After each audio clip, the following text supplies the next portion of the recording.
Hello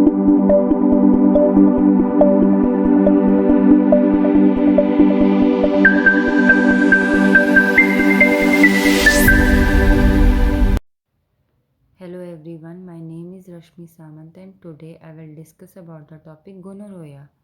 Definition: Gonorrhea is a sexually transmitted disease caused by Neisseria gonorrhoeae, a gram-negative diplococcal bacterium, and most commonly affected in genitourinary tract is termed as gonorrhea. गोनोरोया एक sexually transmitted disease होती है जो कि bacterium Nigeria गोनोरोया की वजह से caused होती है। ये एक ग्राम नेगेटिव डिप्लोकोकल बैक्टीरियम होता है और ये most commonly genitourinary tract को इफ़ेक्ट करता है, इसीलिए इसको हम लोग गोनोरोया बोलते हैं। Aetiology: gonorrhoea is caused by Neisseria gonorrhoeae having the following characteristic features. जो गोनोरोया होता है वो नाइजीरिया गोनोरोया की वजह से कॉज होता है और इसके कुछ बेसिक फीचर्स होते हैं।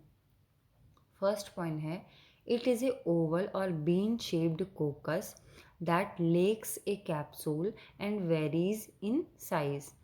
ये एक ओवल या बीन शेप्ड का कोकस होता है जो कि अलग अलग साइज का होता है। It is a gram-negative diplococcal bacterium specific of humans and highly adapted for existence in the genital tract. Basically एक ग्राम नेगेटिव डिप्लोकोकल बैक्टीरियम होता है जो कि ह्यूमंस में जो जेनाइटल ट्रैक होता है वहाँ पे एग्जिस्ट करता है। The mode of transmission is sexual intercourse, accidental transmission और प्रीनेटल ट्रांसमिशन।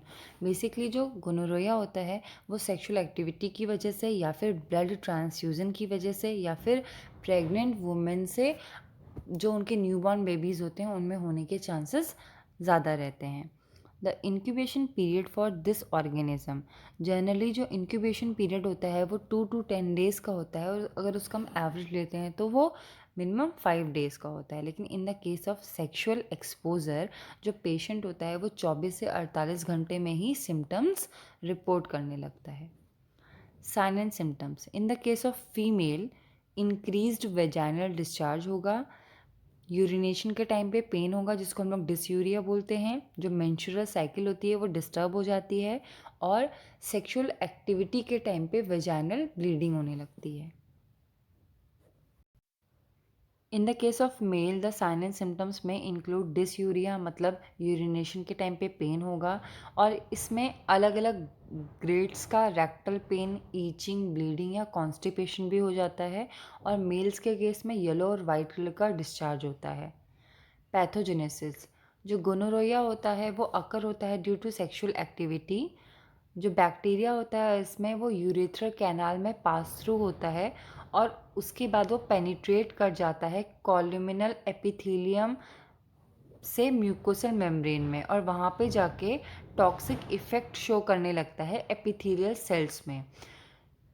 जब बैक्टीरिया एपिथेलियल सेल्स में टॉक्सिक इफ़ेक्ट शो करने लगेगा तो वो जो एपिथेलियल सेल्स हैं उसका डिस्ट्रक्शन कर देगा और उसके बाद वहाँ पर साइटोटॉक्सिक इफ़ेक्ट होने की वजह से वो डिसयूरिया या फिर पेन इन एब्डोमेन रीजन में कॉज कर देगा, जिससे कि हम ये देखेंगे कि इसमें हमको गोनोरोया हो गया है। Diagnosis: in the case of gonorrhoea हम लोग माइक्रोस्कोपिक टेक्निक टेस्ट करते हैं। इसमें माइक्रोस्कोपी इन्वॉल्व होती है और इसमें direct smear for gram staining, मतलब जो भी हम लोग स्पेसिमेन कलेक्ट करते हैं यूरिथ्रा, सर्विक्स, वेजाइना या रेक्टम से, उसको हम लोग ग्राम स्टेनिंग के थ्रू स्टेन करते हैं और उसको हम लोग माइक्रोस्कोप में ऑब्जर्व करते हैं। It can help to detect the Neisseria gonorrhoeae bacterium और ये वो जो भी स्पेसिमेंस होते हैं उसमें नाइजीरिया गोनोरोया का कितना इन्फेक्शन हुआ है उसको डिटेक्ट करने के लिए हेल्पफुल रहता है। सेकेंड टेस्ट है कल्चर मेथड.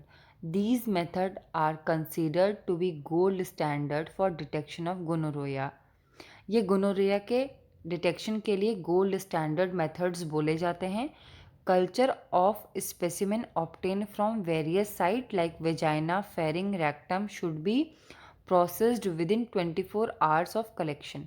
जो भी हमारा स्पेसिमेन होता है उनको हम लोग अलग अलग साइड से कलेक्ट करते हैं, जैसे कि वजाइनल, फेरिंग्स, रेक्टम साइड से, और उसको हम लोग 24 घंटे के अंदर ही कल्चर कर लेते हैं।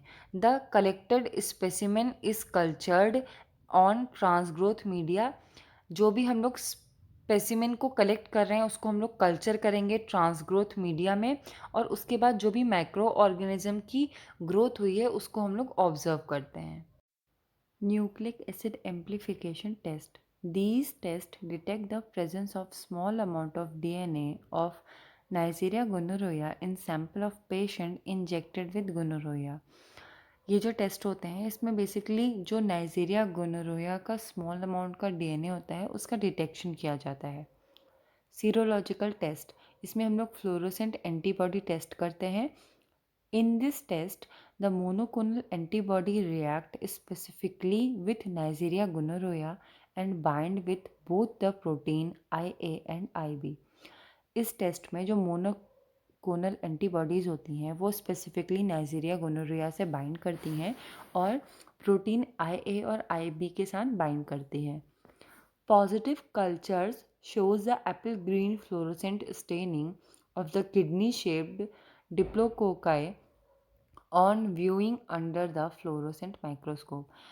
जो भी पॉजिटिव कल्चर होता है उसमें एप्पल ग्रीन फ्लोरोसेंट स्टेनिंग होती है उन किडनी शेप्ड डिप्लोकोकस बैक्टीरियम में, और उसको हम लोग फ्लोरोसेंट माइक्रोस्कोप के अंडर ऑब्जर्व करते हैं।